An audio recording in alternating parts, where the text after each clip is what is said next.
তো রবীন্দ্র ভবন দেখে কিন্তু আমরা এই মুহূর্তে চলে আসলাম সোনাঝুরির হাটে। তো পুরো সোনাঝুরির হাট আপনাদেরকে ঘুরিয়ে দেখাবো।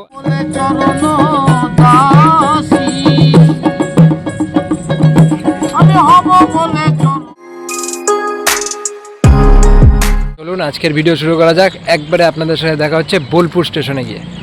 এখান থেকে আমরা যাব 13-150 কাঞ্চনকন্যা এক্সপ্রেসে বানারহাট থেকে বোলপুর শান্তিনিকেতন পর্যন্ত।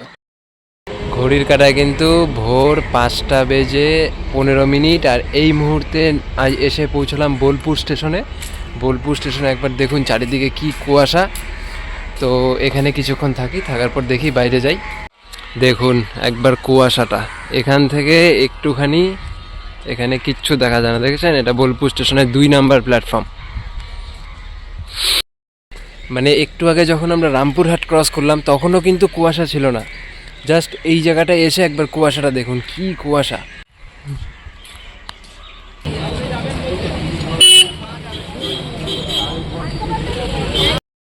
এই মুহূর্তে কিন্তু আমরা বোলপুরে সৃজনী শিল্পগ্রামের ভেতরে।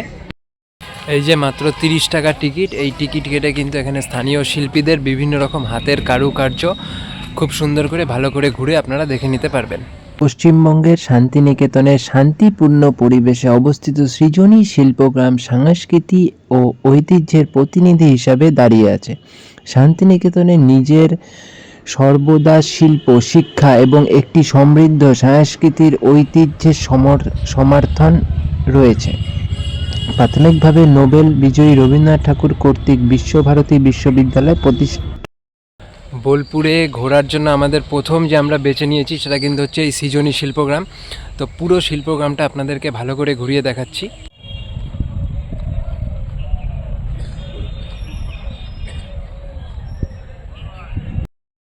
বোলপুরে ঘোরার জন্য আমাদের প্রথম যে আমরা বেছে নিয়েছি সেটা কিন্তু হচ্ছে এই সৃজনী শিল্পগ্রাম। তো পুরো শিল্পগ্রামটা আপনাদেরকে ভালো করে ঘুরিয়ে দেখাচ্ছি। কুয়াশার কারণে কিন্তু সবই অস্পষ্টভাবেই দেখাতে হচ্ছে। প্রচণ্ড কুয়াশা, রাত্রে যেটা আপনাদেরকে দেখালাম সেই কুয়াশা কিন্তু এখনও অবধি চলছেই। কমপ্লেক্সটিতে অংশগ্রহণকারী রাজ্যগুলির ঐতিহ্যবাহী স্থাপত্য শৈলীর আদলে তৈরি কুঁড়েঘরের একটি সংগ্রহ রয়েছে। এই কুঁড়েঘরগুলি কেবল নান্দনিক বিনোদনই নয়, বরং লাইভ ওয়ার্কশপ হিসেবে কাজ করে। এখানে কারিগরেরা তাদের দক্ষতা প্রদর্শন করে। দর্শকরা এই কারিগরদের কর্মক্ষেত্রে পর্যবেক্ষণ করান এবং তাদের শিল্পীদের ফর্মগুলির অন্তর্দৃষ্টি লাভ করার সুযোগ পান, যার মধ্যে রয়েছে টেক্সটাইল, পেন্টিং, ধাতব কাজ এবং ভাস্কর্য। আপনারা যে দেখেছেন যে ভাদুর গান যে শুনেছেন, সেই ভাদুর গান সমেত কিন্তু এই যে ভাদু এখানে কিন্তু রয়েছে। এই যে দেখাচ্ছি এই দেখুন, স্থানীয় শিল্পীরা এই ভাদুর এই প্রতিমূর্তিটি এখানে রয়েছে। এই যে ভাদুটা রয়েছে ওপাশে, আর এই যে টুসু কিন্তু রয়েছে এপাশে। এই যে দেখুন, এই যে পৌষ মাসে যে টুসু উৎসব অনুষ্ঠিত হয়, সেই এই যে টুসু।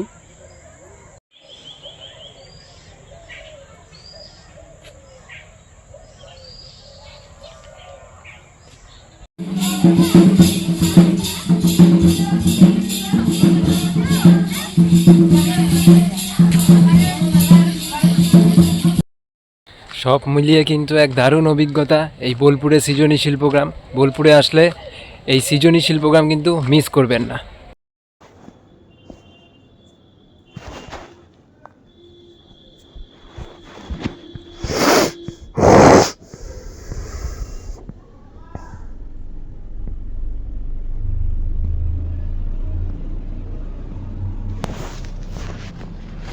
শান্তিনিকেতনের পর্যটনের ইতিহাস ঠাকুরের উত্তরাধিকারের সাথে জড়িত। এটি শিল্প এবং শিক্ষা উৎসাহীদের দের জন্য একটি তীর্থস্থান হিসেবে শুরু হয়েছিল। বিশ্ববিদ্যালয়টি একইভাবে বুদ্ধিজীবী এবং পর্যটকদের আঁকড়ে থাকে। বছরের পর বছর ধরে যত বেশি মানুষ ভারতের সংস্কৃতির শিকড় অন্বেষণ করতে শুরু করেছে, পর্যটন গন্তব্য হিসেবে শান্তিনিকেতনের আকর্ষণ বৃদ্ধি পেয়েছে। শান্তিনিকেতন সংস্কৃতির ক্যানভাসকে আরও উন্নত করতে সৃজনী শিল্পগ্রাম প্রতিষ্ঠিত হয়েছিল। এই সাংস্কৃতিক কমপ্লেক্সে ভারত সরকার কর্তৃক স্থাপিত 11টি শিল্পগ্রামের মধ্যে একটি কারুশিল্পের গ্রাম। এর লক্ষ্য পূর্ব ভারতের শিল্পকলার প্রচার ও সংরক্ষণ করা। এটি একটি শোকজ হিসেবে কাজ করে, যেখানে উড়িষ্যা, বিহার এবং উত্তর পূর্ব রাজ্যগুলির মতো আশেপাশের রাজ্যগুলি শিল্পীরা তাদের নৈপুণ্য প্রদর্শন করে, যা এই অঞ্চলের বিভিন্ন সংস্কৃতির মধ্যে একটি অন্য আন্তঃসৃষ্টি প্রদান।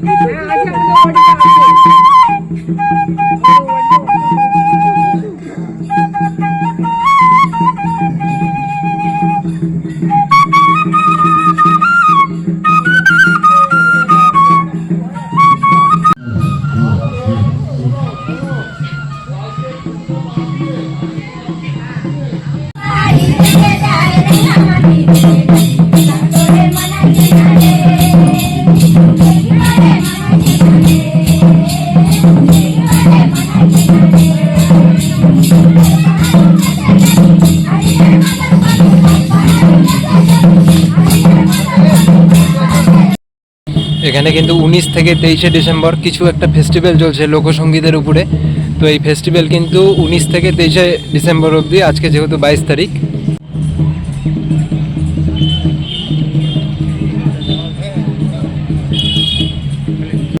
ফেস্টিভ্যাল হয়তো সন্ধ্যের দিকেই শুরু হবে, হাতে সময় নেই, তাহলে আপনাদের একবার দেখিয়ে দিতাম। সৃজনী শিল্পগ্রাম দেখে কিন্তু আমরা এই মুহূর্তে এসে পৌঁছালাম রবীন্দ্র ভবনে। যে রবীন্দ্র ভবনে কিন্তু এখানে টিকিটের মূল্য 100 টাকা পার পার্সন।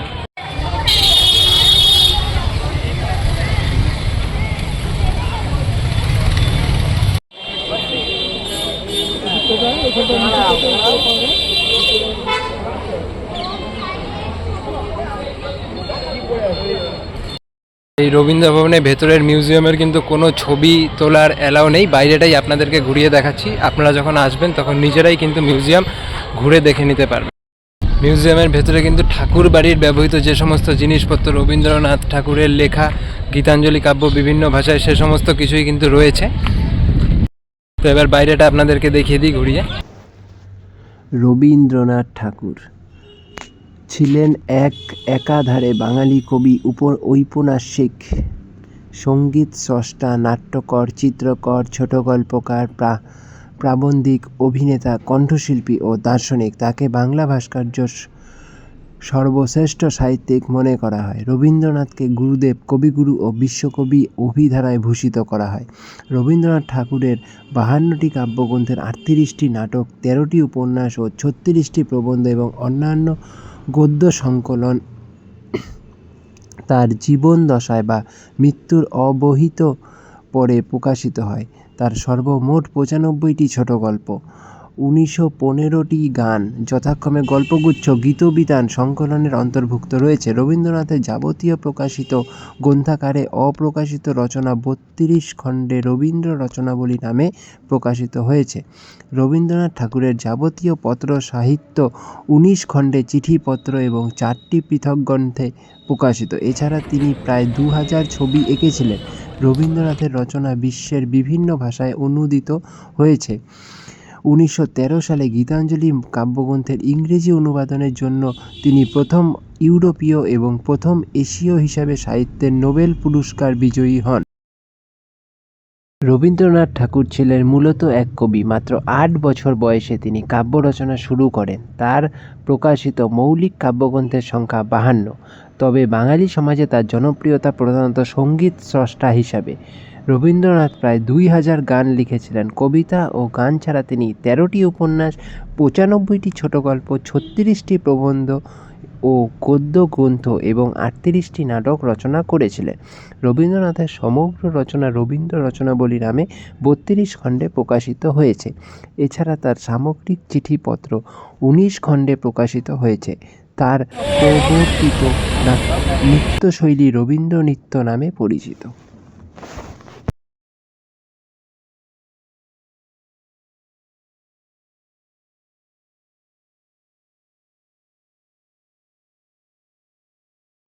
তো রবীন্দ্র ভবন দেখে কিন্তু আমরা এই মুহূর্তে চলে আসলাম সোনাঝুরির হাটে। তো পুরো সোনাঝুরির হাট আপনাদেরকে ঘুরিয়ে দেখাবো, আসুন। আর এই সোনাঝুরির হাট কিন্তু প্রতি শনিবার এবং রোববার এই 2 দিনই বসে এখানে শুনলাম, এবং তাছাড়াও সারা সপ্তাহেই ছোট বড় দোকান পাবেন, কিন্তু মেন হাট কিন্তু বসে শনিবার আর রোববার দিনই।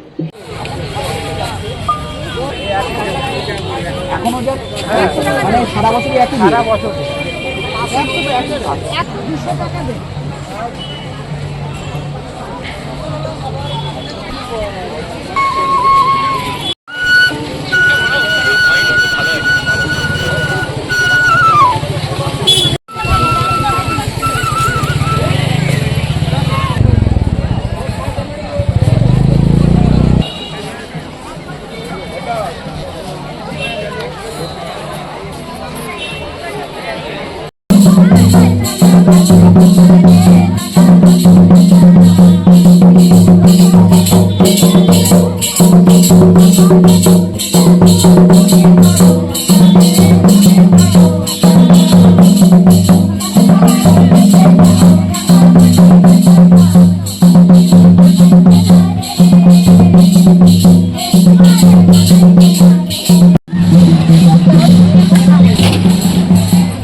আমাকে হারিয়ে ফেলবে।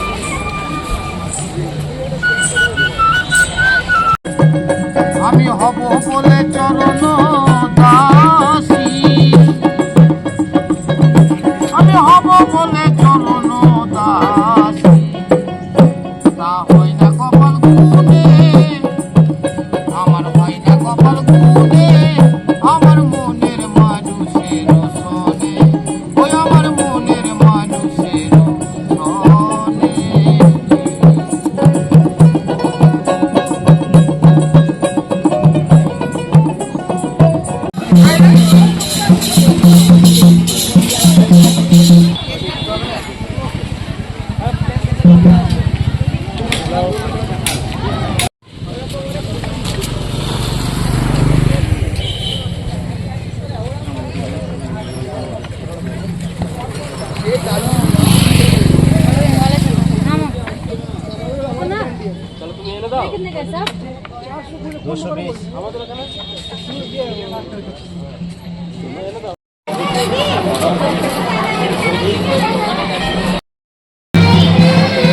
তো এই মুহূর্তে কিন্তু সোনাঝুরি ফরেস্ট দেখে আমরা কিন্তু চলে আসলাম কঙ্কালীতলা কালী মায়ের দর্শন করাবো। আর আমার ভিডিওতে একটা মন্দির থাকবে না তা তো হতে পারে না, তো আপনাদের কঙ্কালীতলা মন্দির খুব ভালো করে দর্শন করাই আসুন।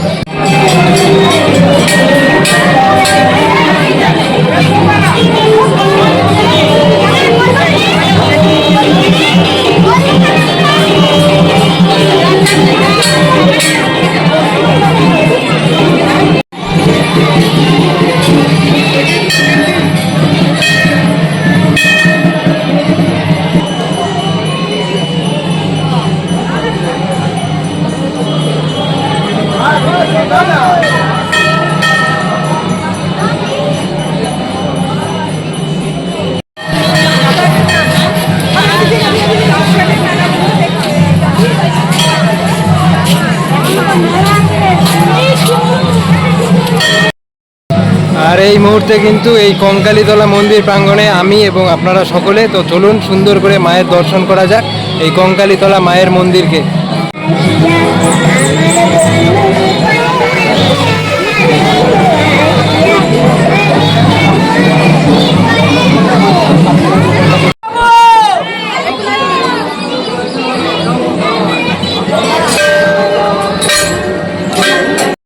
আর এই যে পিছনে যে লাইনটা দেখছেন, এটা কিন্তু পুজো দেওয়ার লাইন। এই লাইনটাই কিন্তু মন্দির অব্দি চলে গেছে পুজো দেওয়ার জন্য। আমার নিঠুর মনোহর যদি পাই তোমার রাগ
আর এই বোলপুর শান্তিনিকেতন ভ্রমণ পর্ব কিন্তু এখানেই শেষ করছি।